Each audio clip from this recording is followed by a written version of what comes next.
Galera, professor Giga aqui na área. Estamos aqui para dar continuidade à nossa terceira aulinha de reações orgânicas. Galera, nessa primeira parte nós estamos trabalhando a reação de adição. Nós já vimos na primeira aula, nós trabalhamos a parte da hidrogenação catalítica. Nós estudamos da aula 2 a parte da halogenação, nós vimos ainda a parte dos aletos de hidrogênio, nós vimos a parte da hidratação. E nossa terceira aula nós vamos trabalhar a adição a alcinos, galera. Então preste atenção que essa aulinha vai ser muito show. Então lembra, galera, o que é um alcino? Lembra que um alcino são compostos orgânicos que possuem tripla ligação. São compostos insaturados.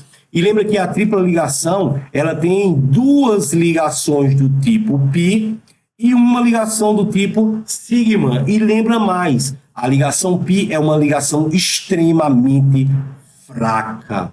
Então, sempre que houver o fornecimento de energia em uma ligação, a primeira ligação a ser rompida é justamente a ligação pi. Então, vamos embora? Então, olha só. Sempre que nós estivermos diante dessa adição de alcinos, a primeira adição vai formar ainda um composto insaturado. Por quê? Porque quando eu adicionar, eu tenho uma tripla ligação.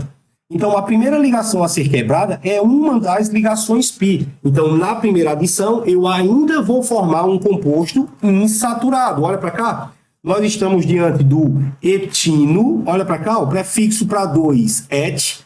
Tipo de ligação infixo in, terminação O de hidrocarboneto. O que é que vai acontecer? Hidrogenação na presença do níquel como catalisador. Ligação pi, ela é quebrada. Vai haver aqui a formação, a liberação de elétrons livres e cada hidrogênio vai se conectar a um carbono da minha cadeia. Então, ele vai produzir, ele sai de um etino e forma um eteno, prefixo et para 2, in para dupla ligação e O para hidrocarboneto. Mas quando eu estiver diante da segunda adição, o que vai acontecer é o seguinte, ó. Eu tenho agora o meu eteno, que vai haver a ruptura da ligação, liberando aqui os elétrons livres. Há uma cisão homolítica aqui, liberando os hidrogênios como radical livre. E cada hidrogênio vai se conectar a cada carbono, formando assim agora um alcano, um composto que ele é saturado. Então, eu tenho o etano, que a partir do momento, o eteno, que a partir do momento que eu vou hidrogenar ele na presença de um catalisador, eu vou produzir o meu etano. Pronto, galera. Então, é isso que acontece quando eu estou diante de um alcino. Detalhe, a segunda adição sempre vai ocorrer mais lentamente. Detalhe, galera, todas as outras reações elas vão acontecer no mesmo molde, não vai mudar absolutamente nada. É por isso que eu estou dizendo para o meu aluno, vocês, seus gigas, vocês precisam estudar fracionado. Não adianta você pegar de uma vez toda essa parte das reações orgânicas, porque é muita coisa, é muita informação. Então vai por partes, pega a adição, vai fração por fração, trabalha a hidrogenação, faz exercício, pega a halogenação, faz exercícios, porque depois que você pegou o mecanismo, já era, você não erra mais. Então, vamos lá. Quando você está diante dos aletos de hidrogênio, não esquece da ideia da regra de Markov-Nikov. O que é que Markov-Nikov ele diz? Que quando eu vou adicionar o hidrogênio, ele tem que ser sempre adicionado no carbono mais hidrogenado. Ou seja, ligação pi do etino é rompida, hidrogênio adicionado, cloro adicionado. Até então, tudo de boa. Mas a partir do momento que há ruptura nesse eteno aqui, ó, esse hidrogênio ele será conectado no carbono mais hidrogenado e esse cloro, o halogênio, será adicionado no carbono menos hidrogenado. Lembra da regra de Markov-Nikov. Para a hidratação vai seguir o mesmo padrão, mas você tem que ter um detalhe, tem que prestar atenção no detalhe muito importante. Olha para essa parada aqui, ó. Nossa água ela está aqui, tá vendo? Olha o que vai acontecer. Ruptura na ligação. Quando houver a ruptura na ligação, o hidrogênio ele vai se conectar ao hidrogênio, ao carbono que tem o hidrogênio, e a hidroxila ela irá se conectar a esse carbono aqui. Só que esse carbono, uma dupla foi embora, uma ligação pi. Eu terei apenas uma dupla, mas quando você tem hidroxila ligado a um carbono insaturado, eu estou diante da função que nós chamamos de enol. Ou seja, o que é um enol? Galera, um enol é uma estrutura orgânica extremamente instável. O enol, quando a formação de um enol, se esse carbono ele for um carbono primário, olha para cá, ó. Se eu estiver diante da hidroxila conectada a um carbono primário, nesse caso vai haver a formação de um aldeído, porque vai haver a formação de uma carbonila na extremidade.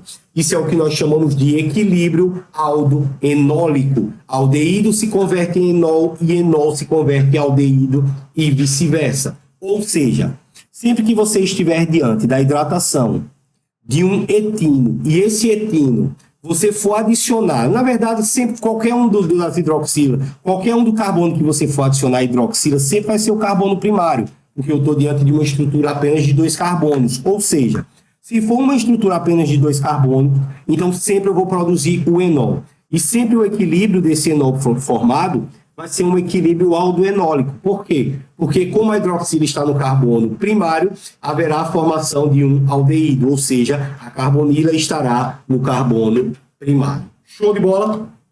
Olha essa situação aqui agora. Quando houver a ruptura nessa minha ligação aqui, eu vou pegar o hidrogênio e vou conectar ao carbono mais hidrogenado, que é o carbono esse carbono primário aqui, ó. Só que a hidroxila ela será conectada ao carbono secundário. Ou seja, de novo haverá a formação de um enol, certo? Só que nesse caso aqui, eu não tenho como produzir. Você sabe que o enol ele é uma estrutura instável. Só que nesse caso não tem como haver a formação de um aldeído. Por quê? Porque a hidroxila está conectada a um carbono secundário. Ou seja, o que é que vai acontecer? Essa dupla ligação ela sobe e o hidrogênio ele desce. Então aqui vai formar uma carbonila, só que a carbonila agora estará entre carbonos. Ou seja, eu estarei diante agora de um equilíbrio cetoenólico, porque eu tenho um enol que vai formar uma cetona ou vice-versa. Então lembra, hidroxila em carbono saturado, só que esse carbono é um carbono secundário, vai haver a formação de uma cetona. Então é o equilíbrio cetoenólico. Agora, quando você estiver diante da carbonila, dessa hidroxila, ligado a um carbono insaturado, só que um carbono primário, aí vai haver um equilíbrio aldoenólico, ou seja, haverá a formação de um aldeído. Não esquece desse detalhe. Galera, e quando a gente está diante de adição e aromáticos, isso aqui é bem simples, ó. Lembra, compostos aromáticos vai apresentar o que nós chamamos de ressonância, ou seja, essa ligação pi que ela está conjugada, ela começa a girar. Ligação pi salta, salta, salta, salta, então ela vai estar em constante movimento.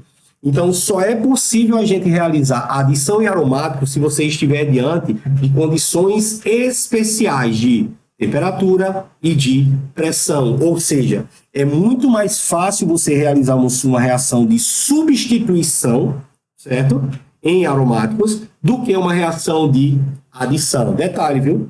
Ó, a hidrogenação 180 graus de uma pressão de 140 atm. Meu irmão, a pressão ela é gigantesca, certo? Então, o que vai acontecer aqui, ó, eu vou adicionar 6 átomos de hidrogênio nessa estrutura aqui, ó. Então, vai haver a ruptura, tá vendo? E eu vou adicionar todos os hidrogênios. Aqui, ó. Vou adicionar cada hidrogênio em cada carbono com elétron livre que vai obter.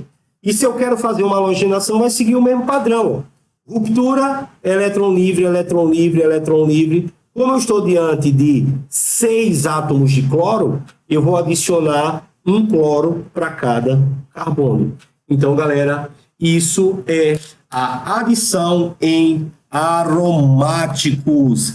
Galera, eu espero muito que vocês tenham entendido, tá? Então, nós finalizamos essa parte da reação de adição. E na próxima aula, nós daremos início à parte de reação de substituição. Então, vamos dar continuidade, galera. É como eu digo, a parte de reações orgânicas é uma parte mais teoricamente um pouco mais chata, porque ela é muita teoria, é muito mecanismo, mas se você pegar o jeito, você vai dar conta. Beleza, galera? Eu confio em todos vocês. Então, na próxima aula, na nossa aula 4, vamos dar início à reação de substituição. Beleza, galera? Tamo junto. Até a próxima aula, rumo à tua aprovação. Valeu, galerinha linda! Show!